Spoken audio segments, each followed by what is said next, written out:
What's going on, guys? Welcome back to LOI Fan TV. In today's video, we're going to be looking ahead to another round of fixtures in the League of Ireland Premier Division. Obviously, a bit of a mad week in the LOI. Plenty of goings on. Obviously, John Daly has been sacked from St. Pat's.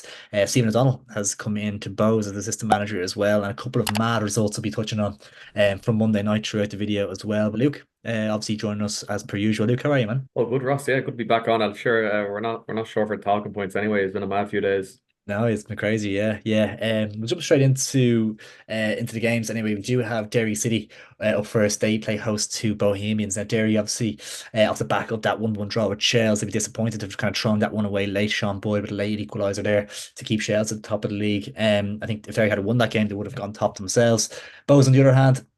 I think I might have predicted this actually. Galway going to Dalymount Park on Monday and nicking all 3 points. A proper smash and grab job. Maybe that's doing a little bit of a disservice to them, but coming into this one, Derry Bows, how you kind of leaning? Who are you leaning towards, and what are you feeling?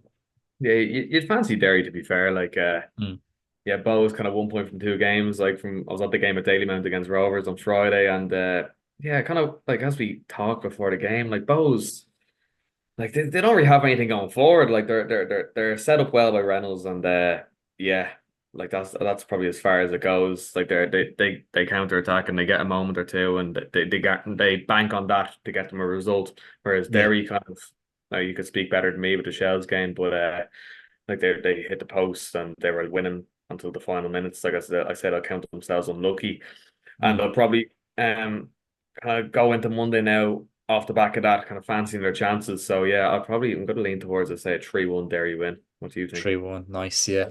Yeah, I'd agree with you. I think a home win is on the cards here, to be fair. I don't think it'd be easy. I think it'd be a tough game. Bows can sometimes these kind of games can suit Bows a little bit. Obviously, they went to Tala. Sorry, it was Stadium and Park, of course, sorry, last Friday, but they obviously defended quite well against Rovers. And sometimes they'd be sitting back and being that kind of team actually suits them more than having to break down a Galway, for example. So I think it might suit them a little bit better, but I will back.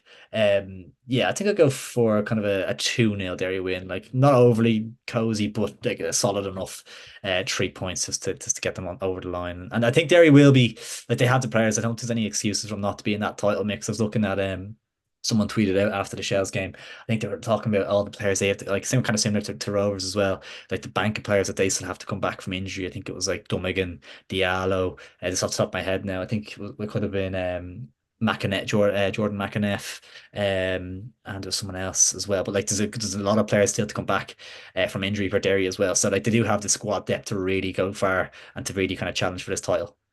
Sure. No, they're definitely they've been there and thereabouts for a few years now, and they're due kind of a serious title charge. And they were, as I said, they were 5 minutes off going top of the league. So yeah, I say they'll turn that into a positive, and they'll definitely get a positive result. I think on Friday.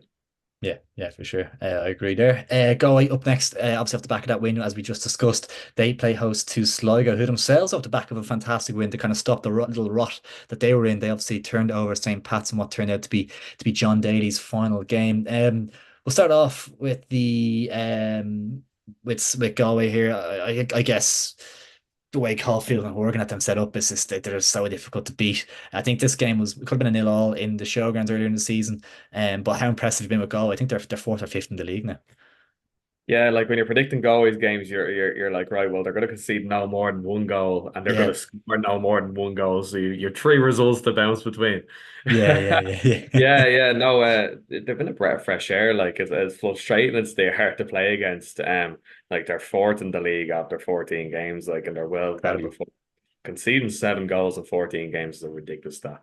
unbelievable for a newly promoted side. Like Oh, unbelievable! unbelievable. Where would you get that? Like anywhere else, a newly promoted side kind of being so astute at the back. Yeah, as I said, I don't think there'll be many goals in this. Sligo off the back of a kind of a smash and grab against Pats. Pats had their chances. Sligo kind of Yeah, were resilient and held out. Um, yeah. Do you know what? Like, I'm going to throw a spanner in the work. I feel like I wouldn't be surprised if it's a stalemate. There's no goals. yeah, I, yeah. I just don't think Sligo were in. Yeah, I just don't see them creating much against that Galway defense, and I don't see Galway really kind of doing much either. So yeah, I'm going for a 0-0. Yeah, like that. Yeah, you 100% could see it. The issue with Sligo, we kind of mentioned it before, is kind of the squad depth and then that ability to be able to rotate the squad. This isn't really there for them, and that will catch up with them in points throughout the season. Obviously, it's kind of a local enough game for them. So it's not too bad travel wise and stuff. I'm gonna just lean towards Galway to have enough to nick this thing. I'm going to go for a 1-0 Galway win. But as you say, it's kind of you're picking between 1-0 either way or a nil all draw nearly in these kind of games of Galway at the moment, to be honest. Not many goals in them whatsoever. But yeah, both going. So you're going for the draw, and I'm going Yeah. for the Galway win there. So yeah, it's going to be a tight game regardless, though, 100%. Next up, we do have probably the highlight fixture over the weekend. It is Shamrock Rovers, obviously off the back of a very, very disappointing result against Waterford on Monday night.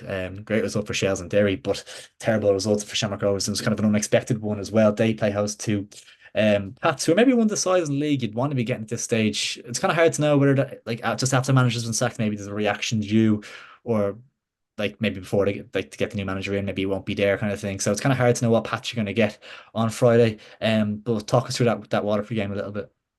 Terrible, really bad.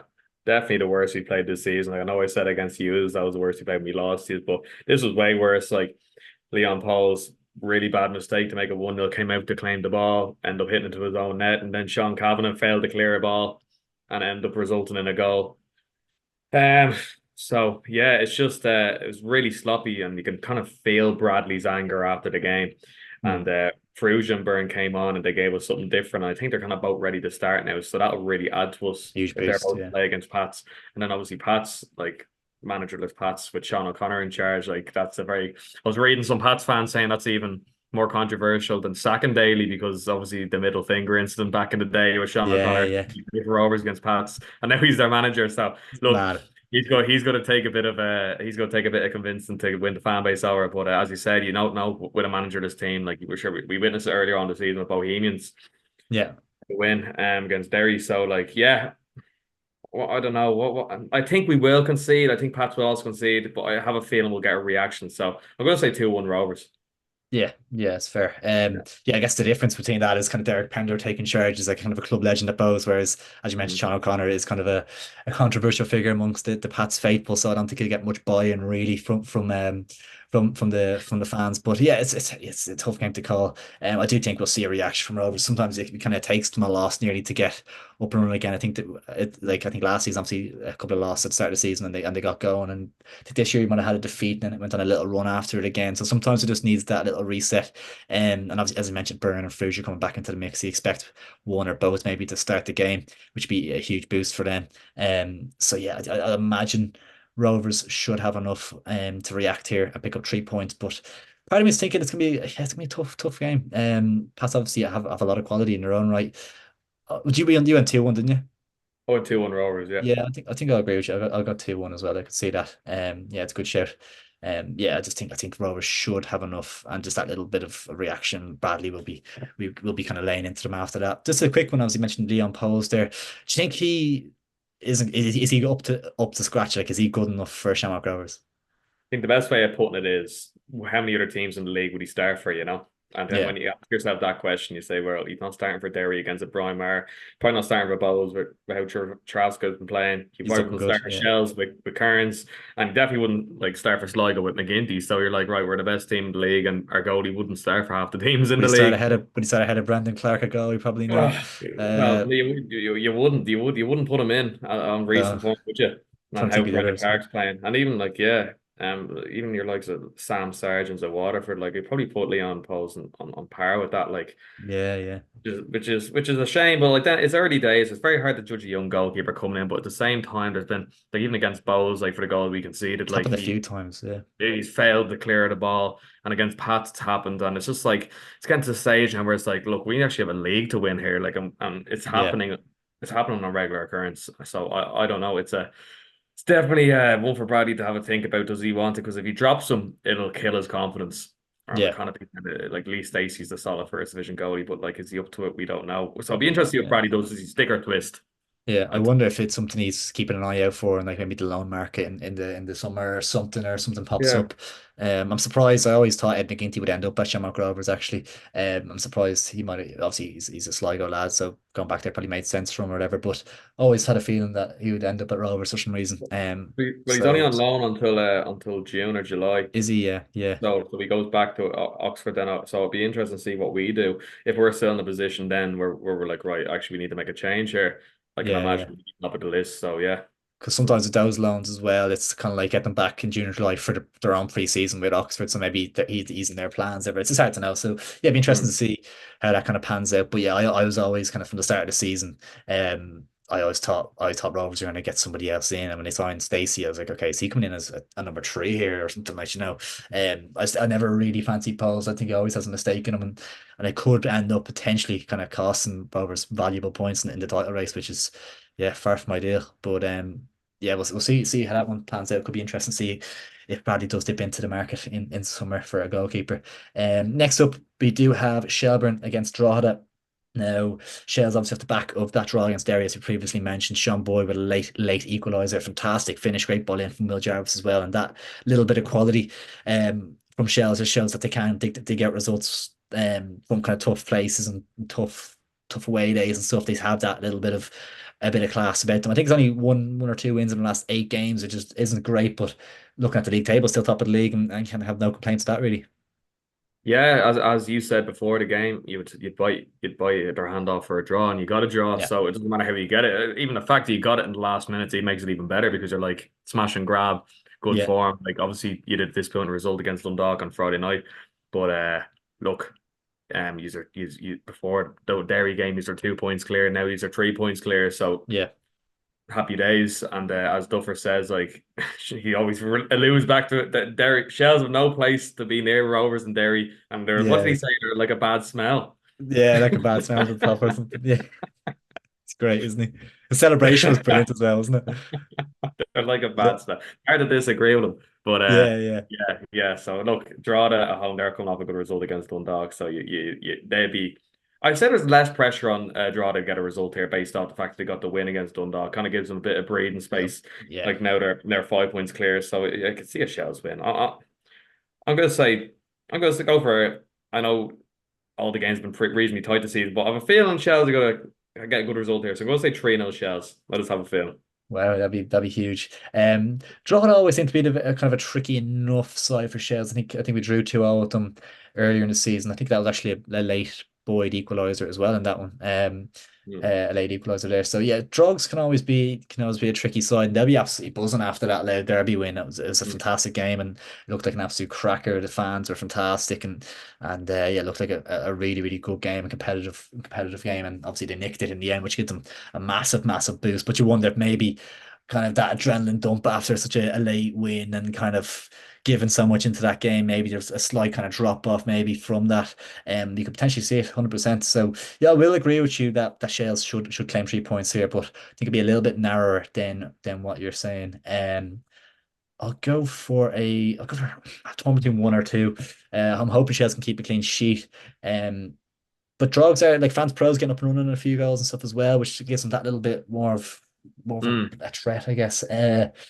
I'll go for 2-0 Shells. I think we'll just have enough, like similarly enough to the Derry Bows game. Won't be kind of a comfortable game at 2-0, but it'll be a solid enough 2-0, hopefully. But yeah, if you can win that game, it keeps us kind of motoring on. Finally, we do have Waterford who play host to Dundalk. Now, Waterford obviously off the back of that fantastic win in Tala, and Dundalk off the back of a defeat against Drogheda in the Loud Derby as you mentioned. So yeah, this for me looks like a foregone conclusion, but it maybe isn't as simple as it seems on paper, kind of thing. Tough one, isn't it? Like Waterford, great result in Tala. And you're kind of talking like with Drogheda with the adrenaline dump. You could similarly see something like that with Waterford too. And Yeah.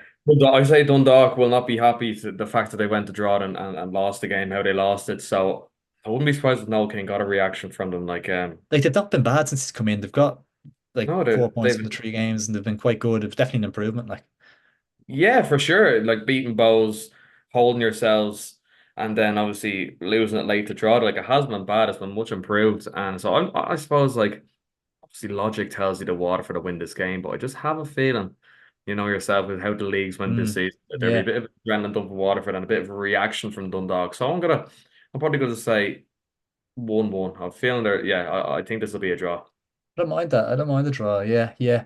I'm probably leaning towards a draw, but just for the sake of making the video a little bit more interesting, I'll go for a Waterford win. I'll go for a repeat scoreline of the Loud Derby, a 2-1 home win there. Waterford just looks so dangerous. If Dundalk kind of come at them. I think Waterford on the break, they've got, I think Bradley might have had a quote saying that the two quickest wingers in the league or something like that. Yeah. But they just have so many bits and pieces about them that are just so dangerous, and they look solid enough at the back as well. Obviously Hammond up front, and you've got so many quality players. Parsons look good on Monday as well. Yeah, for me, I think Waterford should just have enough, but it won't be easy. Dundalk obviously much improved, and they'll be kind of hoping for a reaction, as you say, in terms of kind of getting the fans back on side a bit, and really feeling like they can kind of try and make a stab at staying up. But yeah, it was I think Waterford should just have enough. Yeah, it makes perfect sense. Like Waterford are kind of out around in sixth place. A win could potentially take them into European places, so they've that incentive too. So yeah, well could happen. Pete Long doing a very, very good job there, in fairness to him. I wonder if he'll be of some interest to St. Pat's. We'll see. I might do a video on that over the weekend, who the next St. Pat's manager will be. But yeah, guys, there you have it. Our predictions ahead of this Friday night's games in the League of Ireland Premier Division. I hope you did enjoy. If you did, drop a like on the video and please do subscribe. It is much, much appreciated. Thanks, Vinny, for tuning in. I'll catch you in a bit.